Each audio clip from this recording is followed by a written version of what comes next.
Hello everyone and welcome to a new video. Ivo here, and today I'm going to present you MikroTik CRS354-48G-4S+2Q+RM, or one of the two models from the CRS354 product family. Today, unfortunately, I'm not going to unbox this device because, as you can see, it's already unboxed. Reason for this is because this device was actually part of the network of my company, and this particular unit is more than 2 years old.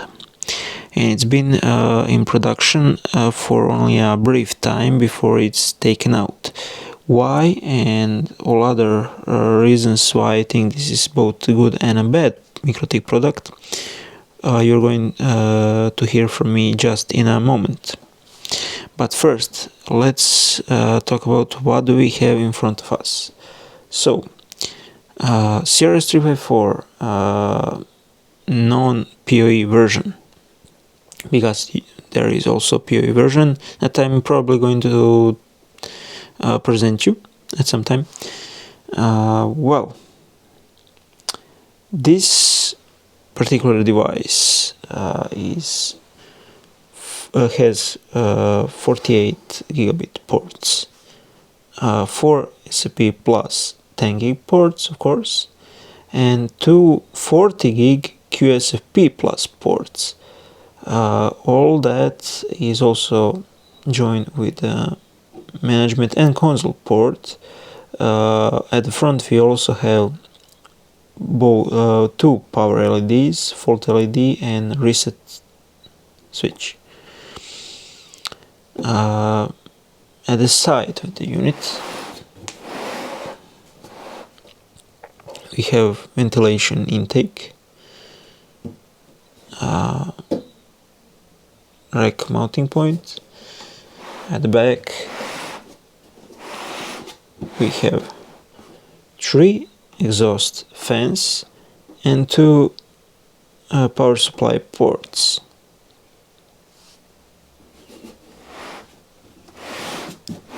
At the other side we don't have any ventilation.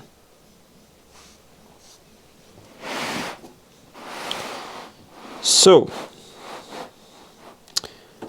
what are other specifications? Dimensions of the device are 443 millimeters wide, 297 millimeters deep, and 44 millimeters of thickness. This device is equipped with a single core CPU. It's MIPS-B QCA 9531, single core, 650 megahertz, joined with 64 megabyte of RAM and 60 megabyte of flash. This device is also equipped with the RouterOS level 5 license. So basically it's a switch, nothing particular about it. Doesn't have much CPU power, but there is quite a story about this one. I'm going to tell you, starting with 2018. So back in 2018, I was at the MikroTik user meeting in Berlin, where this device was presented by MikroTik staff. People are overwhelmingly joyed by the presentation of this device, because this was a long-awaited product in MikroTik line. And after that there was basically silence. I never seen this device after that presentation, nor I was aware of any news about its release. And in the February of 2020. So almost 2 years later, this device entered the market. At the time I was just starting at my current job, and this was great for many reasons.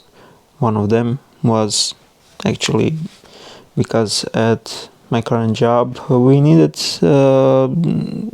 great switch like this. Unfortunately, this switch had some issues, and I will explain these issues right now.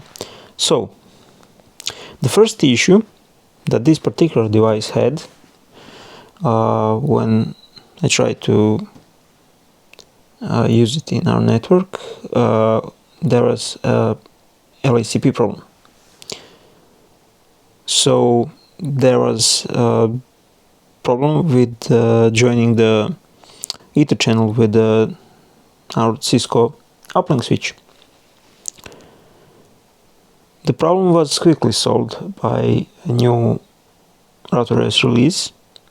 So that is one issue that is currently solved. But there was a second issue that took a lot longer times. And that issue was that this device sometimes had problems that ports, or should I say access ports, remained up and, let's say, behaved like they are functioning, but they were stuck. There were some reports on the forum that it only affects this first bank of the ports, but was not true. I experienced it on all access ports, while trunk ports remained unaffected by this issue. This took almost, let's say, better part of that year to solve this issue. That issue is also solved. But there was a third issue that still exists because it's a hardware issue, or should I say, both hardware and software issue.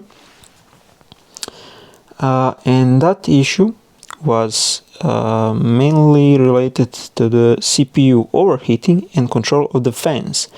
As you saw, there are 3 fans at the back that can, and they can be really loud. The CPU controls these fans, but the CPU unfortunately only has one tiny aluminum heatsink that is stuck with double-sided tape on it. So it does overheat. It reaches above 50 degrees. And I will try to put a video that I took at the time while I was troubleshooting this device. In the video, you will be able to see me replacing the stock heatsink and putting an active cooled heatsink from old Pentium CPU.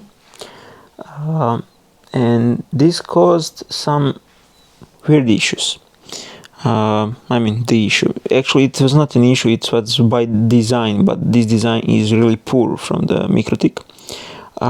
Basically, the CPU got so cold, or should I say cooled, the temperature went below 40 degrees. And all fans stopped spinning.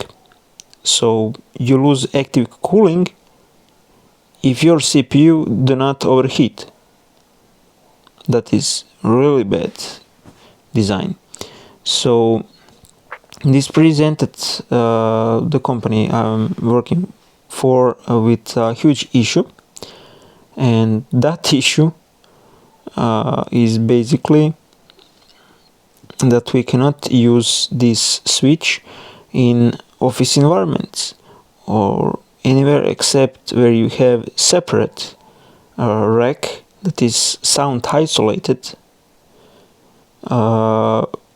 from your workers. So yeah, this switch currently behaves okay.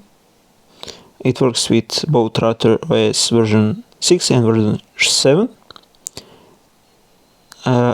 So far I did not saw any issue during use. I mean, after all these issues were solved, except that loud fan issue. And that's the story about this switch. Yeah, and actually this is that same unit that I showed you in the video that I'm taking apart and putting the fan. So I'll be returning this in our warehouse. And yeah, that's all from me from this video. I hope that you find some information useful. So yeah, basically my conclusion for this switch: use it, but do not put it in an office environment. You need to have separate room for these switches. They're good, they're stable, they work okay, but do not, I repeat, do not put it anywhere where you don't have sound isolation, because it is loud, extremely loud. Even in a DC environment, this will probably be louder than some other switches. For example, I have next switches that are way quieter than this one. It's weird. So yeah, if you like this video, well, like it, share it, subscribe, and I will see you in the next one. Evil signing out.